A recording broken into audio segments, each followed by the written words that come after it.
Hey guys, it's Dr. Roberts here, and in today's video, we're going to go over some very simple stretches and exercises for wrist pain. This is a very common complaint that we get in the office.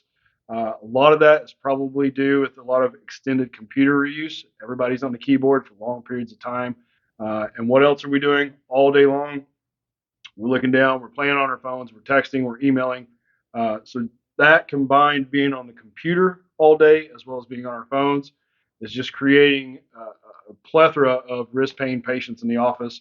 And so I wanted to make this video so that you can do stuff at home that can easily help with this. Now in today's video, like I said, this is going to be very easy stuff, very basic, very beginner friendly stuff. Be on the lookout for the next video. We're going to do some advanced exercises that you can do at home to help with wrist pain. Now, one of the reasons that people suffer with wrist pain so much is that there are 8 bones in the wrist, and with that comes a lot of mobility, but also stability. So you've got to have a very mobile wrist, but you've also got to have the strength to be able to perform those activities throughout the day. And pain in the wrist is a result of lack of one of those, like a lack of mobility or a lack of strength.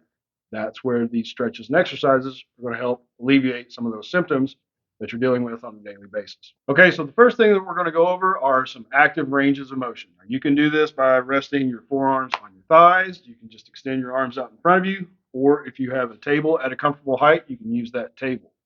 As far as how much to do when we're talking about the active ranges of motion, 30 to 60 seconds for each one. And then when we get into the exercises, that's going to be more of like a certain number of reps, or you can simply go to fatigue. But first things first, let's talk about the ranges of motion. So I'm going to rest my arm on here, and I'm just going to do some very simple flexion and extension. You can do this with your hand open, or you can make a fist. And you're simply just going to flex down and extend up. Nice and smooth. It's not a race. You don't have to go fast. Just go until you feel that tension in the forearm. When you lift up, you're going to feel it on the top. When you flex down, you're going to feel it down here. And again, you're going to do this for about 30 to 60 seconds. Basically, all we're trying to do is just get that wrist loosened up so that we can proceed on to the exercises. All right, so once we've done that, the flexion and extension, then you're going to turn your hand over, and we're going to do ulnar and radial deviation. So with this one, a couple different ways you can do it. I may have to turn it sideways. Instead of going up and down with the flexion and extension, this time you're going to go up and down but with your hand sideways. So it's like this, and then down, up, and then down. And again, you're just going to do this for 30 to 60 seconds. Now, a variation that you can do this, the first one is you're going to close your fist with your thumb on top and do the up and down, up and down. The other way that you can do this is by tucking your thumb inside your hand, wrapping your fingers around, and then doing the same stretch. Now, when you do this, when you go down, you're definitely going to feel an extra stretch in this area. This is actually a positive orthopedic test. If you tuck the thumb and put it down, and you have severe pain along this line right here, that is a positive de Quervain syndrome. And basically, that's tendonitis along this area right here. If you experience that, definitely stop what you're doing. Come in and see us. All right, so again, we're going to do the ulnar and radial deviation for 30 to 60 seconds, up and down, up and down. And then the last active range of motion that we're going to do is basically going in circles. So again, I'm going to rest my arm up on the table. I'm going to make a fist, and I'm just going to go in a clockwise circle for about 30 to 60 seconds. And when that is nice and loose, I'm going to go in a counterclockwise direction for 30 or 60 seconds. Okay, now that we've got the wrist nice and warmed up, we're going to move on to the actual stretches. So the first one is very similar to the active range of motion of flexion extension. This one is going to be using your other hand. So instead of just doing the up and down, now you're going to bring your other hand into play, and you're going to force it to come back. And with this motion, you're definitely going to feel a stretch along this area. And for this, I want you to hold it for 30 to 60 seconds. Now you can do this a couple of different ways as well. You can hold it steady just like this, or you can actually start to bend and extend your elbow, and that'll add a little variety into it as well.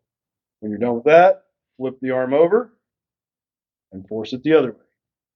Again, 30 to 60 seconds. And you should feel that stretching on the top of the arm right here. All right, for the next exercise, you're going to need this, a rubber band. Now, if you can get the type of rubber band that they put around broccoli or asparagus, it's going to be much better. This one's a little too thin, but you'll get the point. What you're going to do is wrap that around your fingers. You're just going to extend your hand and contract. Now, again, this is one of those things, like I said earlier, we're just going to do a certain number of reps or you're going to go to fatigue. And trust me, if you've got a thick rubber band, you're going to fatigue pretty quickly.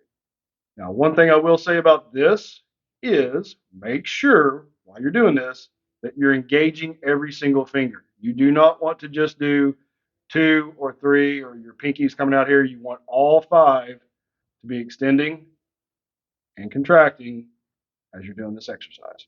So there's, boom, the rubber band. All right, and lastly, we're going to do some traction, distraction, decompression, whatever you want to call it. This is the one that patients love the most. Turn sideways, grab your wrist, and just pull that way, away from the direction of your elbow.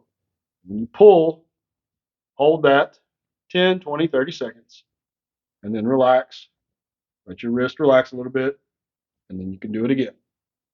And this one feels amazing. It feels pretty good when you do it yourself, but if you're in the office and I'm doing it, it feels a lot better.